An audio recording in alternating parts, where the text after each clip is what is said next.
Welcome to Comic Station, issue number 81 for July 16, 2014. And if you hear a bunch of crashing and everything, don't worry, that's just the apocalypse thunderstorm happening outside. I'm going to start things off with Infinite Crisis, Fight for the Multiverse. Because that's what we needed, another tie-in to a video game.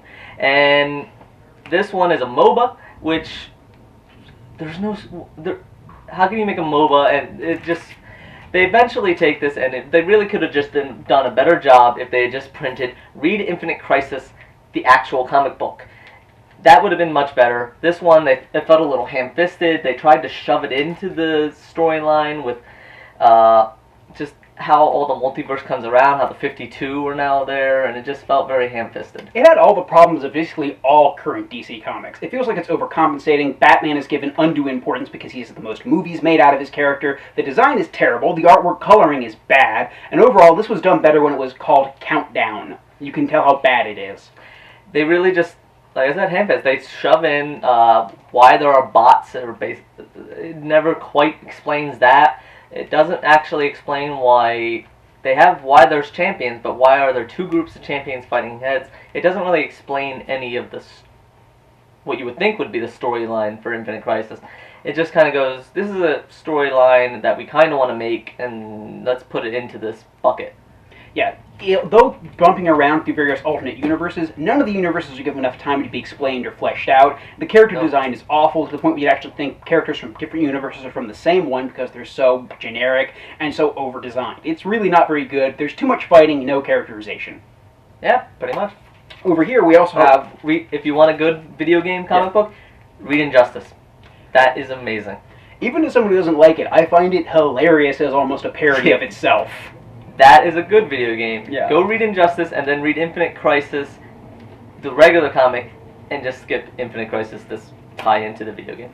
The big thing I'm told people are looking forward to this week is Robin Rises. Omega! I don't know why it's called that. Yeah. It's okay. It's basically just one big fight scene with, I will admit, some well-done backstory at the beginning. So if you're just coming into the saga with this installment, you won't be lost, but you won't really be invested either. So which Robin's getting risen again? Damian is the only Robin who's still technically dead. Okay. Yeah. They just won't let Robin die. It concerns mainly Apocalypse and some really weird nonsense backstory with the Chaos Shard, no doubt on loan from any given Ultima game, although it's basically just the Dark Crystal of Eclipso, but that hasn't been said yet. Spoiler. The biggest problem with this so far for me is twofold. On the one hand, Batman in it acts really insane and gritty and angry and desperate, punching members of his team and yelling at people, which, of course. Yeah, exactly. Like, it's supposed to show him being more desperate as he tries to resurrect his son, but it just feels like any other Batman appearance. At the same time, wow, I did not realize how bad the Justice League are now. They show up for a cameo in this, and it's like Captain Marvel is swearing all over the place, because I always said Shazam, with the childlike wonder, needed more obscenities all over his character. Aquaman is killing people who are literally being brainwashed into serving the Dark Gods, just straight up murdering them with killer whales, because, that's how heroes should act. Yeah, I did not care for it. Alright, Alpha, my kick for the Teen Titans. Teen Titan Goes, and Alpha's latest kick of Young Justice. Watch that, by the way. This one is Teen Titans #1 from DC Comics, and I was looking forward to this. Like I said, I'm coming off of all these kicks of these great cartoons. I really should just flashbacks to college. And there's not enough backstory. Coming off of these stories, I haven't kept up with the Teen Titans comics, so I don't even know who Bunker is. Wonder Girl, only reason I know her is from Young Justice Season 2, and just saw her. And Raven is, I don't even know what the story of Raven is anymore.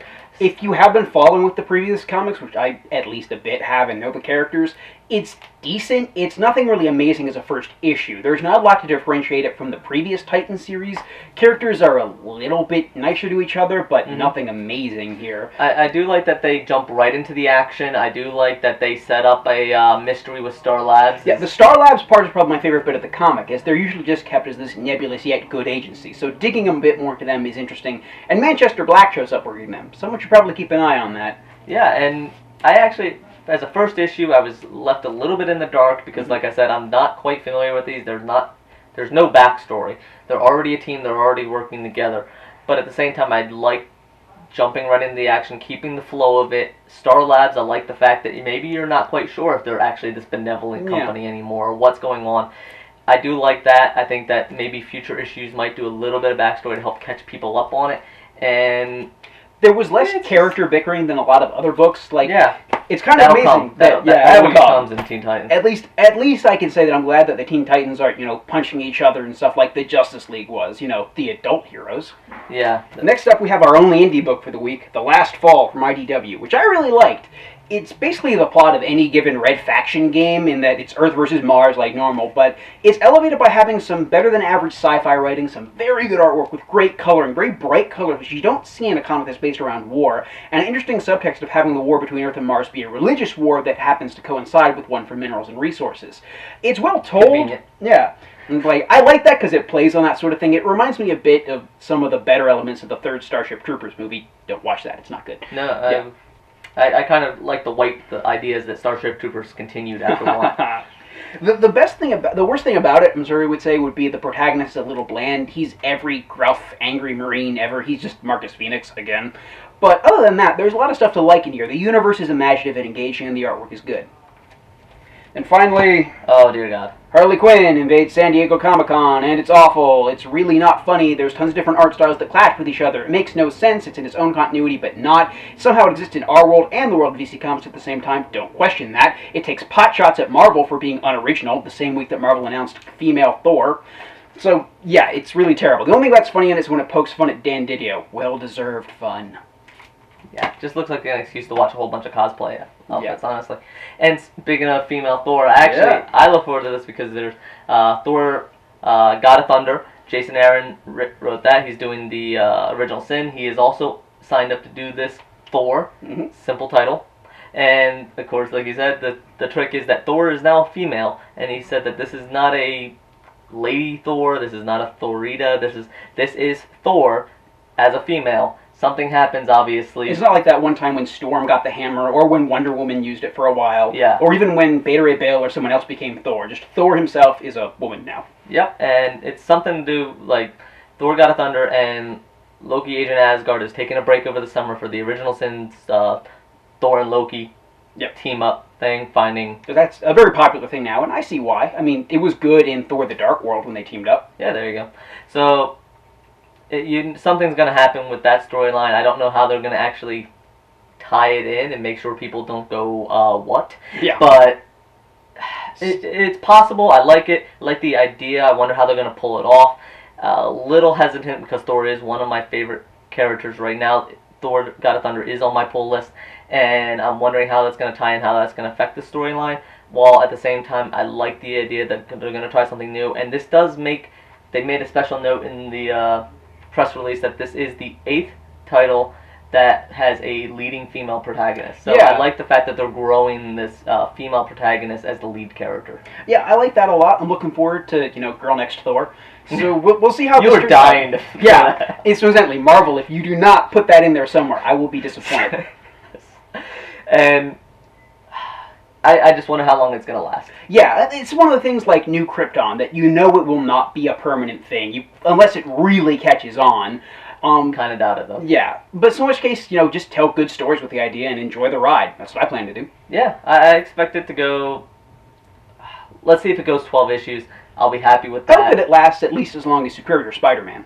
Yes, and that did well. Everyone likes that, and of course now they're doing the multiverse with the Spider-Man all joining together, and if that's he'll be back. Spider-Man 2099 was very good, despite what Comics Alliance says.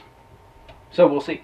So, yep, and well, there's your little San Diego Comic-Con news because they announced that with that, and that's happening next week. A whole bunch of stuff coming out. We'll probably talk about that when we get to it.